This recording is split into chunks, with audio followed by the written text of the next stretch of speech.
নমস্কার বন্ধুরা, আজ আমি নিয়ে এসেছি একদমই কম তেল মশলায় দারুণ টেস্টি একটি পেঁপের নিরামিষ রেসিপি, যেটা গরম ভাতের সাথে খেতে দারুণ লাগে।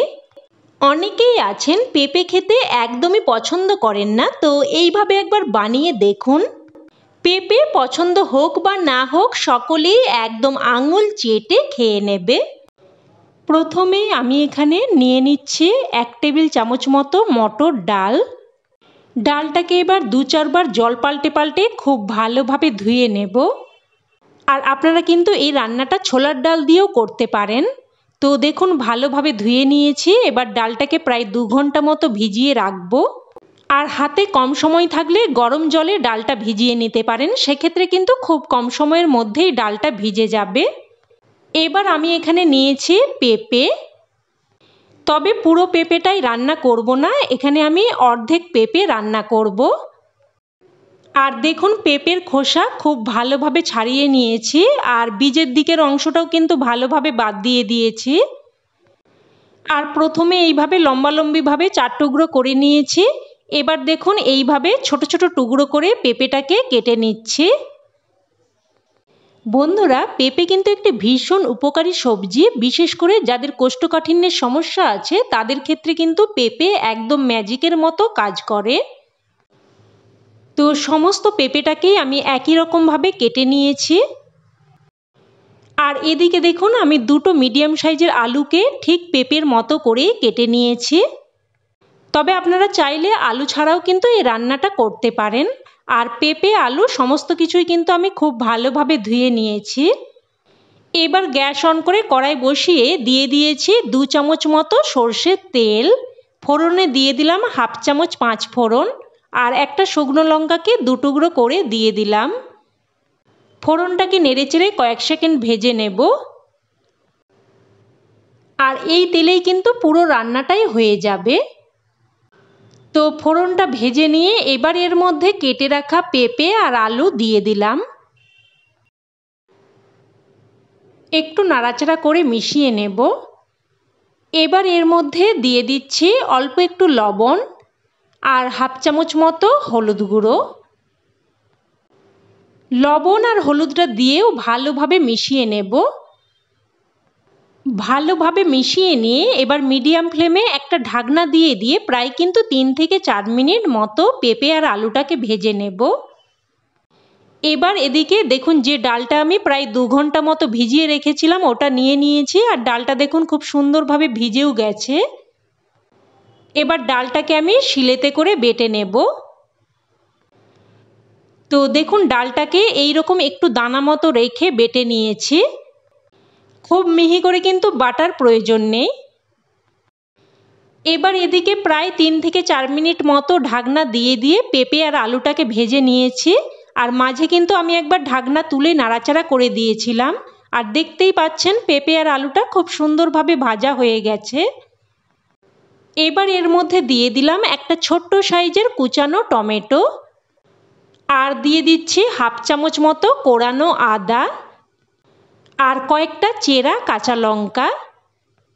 তবে ঝালটা কিন্তু অবশ্যই আপনারা আপনাদের স্বাদ অনুযায়ী দিয়ে দেবেন। আর আমরা কিন্তু ঝালটা একটু কমই খাই, তাই কিন্তু আমি অল্প কাঁচা লঙ্কাই দিয়েছি। আর এই রান্নার ঝালটা কিন্তু পুরোটা এই কাঁচা লঙ্কা থেকেই আসবে। তো কিছুক্ষণ নাড়াচাড়া করে সব কিছুকে আবারও একটু ভেজে নিয়েছি। মোটামুটি টমেটো, আদা, কাঁচা লঙ্কার কাঁচা গন্ধটা চলে যাওয়া পর্যন্ত ভেজে নিতে হবে।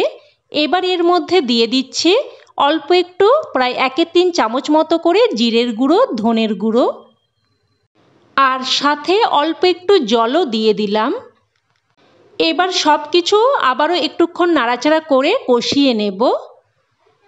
তো একটু নাড়াচাড়া করে কষিয়ে নিয়ে এবার এর মধ্যে বেটে রাখা ডাল দিয়ে দিলাম। ডালের বাটিটা ধুয়ে অল্প একটু জলও দিয়ে দিলাম। এবার সব কিছু নাড়াচাড়া করে বেশ কিন্তু ভালোভাবে কষিয়ে নেব। যেহেতু এখানে কাঁচা ডাল ব্যবহার করেছি, তাই কিন্তু একটু ভালোভাবে কষিয়ে নিলে কাঁচা ডালের গন্ধটা চলে যাবে, আর তাতে করে কিন্তু রান্নার গন্ধটা সুন্দর আসবে। তো দেখুন বেশ ভালোভাবে কষিয়ে নিয়েছি, একদম দেখুন ভাজা ভাজা মতো করে নিয়েছি। এবার এর মধ্যে দিয়ে দিচ্ছি গরম জল আর সাথে দিয়ে দেব পরিমাণ মতো লবণ। পেঁপে আর আলুটা লবণ দিয়ে ভেজেছিলাম, তো সেই মতো বুঝেই লবণটা দিয়ে দিয়েছি। আর এখানে কিন্তু জলটা একটু বেশি পরিমাণেই দিতে হবে, কারণ যেহেতু এখানে ডাল বাটা ব্যবহার করেছি খুব সহজেই কিন্তু ঘন হয়ে যাবে। সব কিছু ভালোভাবে মিশিয়ে নিয়ে এবার একটা ঢাকনা দিয়ে মিডিয়াম ফ্লেমে আবারও প্রায় 4 থেকে 5 মিনিট মতো রান্না করে নেব। এবার অন্য দিকের গ্যাস ওভেনে আমি একটা পাত্র বসিয়ে দিয়েছি আর এখানে দিয়ে দিলাম ছোট চামচের 1 চামচ মতো মৌরি। তো এবার অনবরত নাড়াচাড়া করে মৌরিটাকে ভেজে নেব।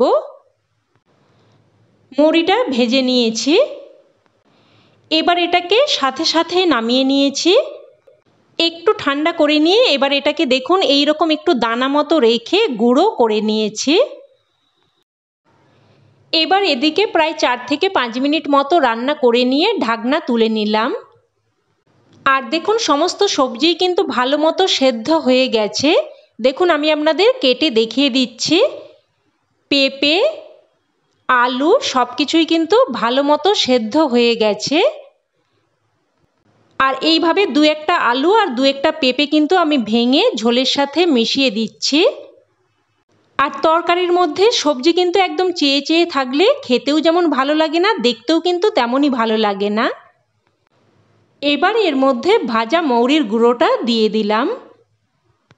আর এই মৌরি গুঁড়োটা দেওয়ার জন্য এই রান্নাতে কিন্তু একটা দারুণ ফ্লেভার আসবে, তাতে করে কিন্তু খেতে খুবই ভালো লাগবে।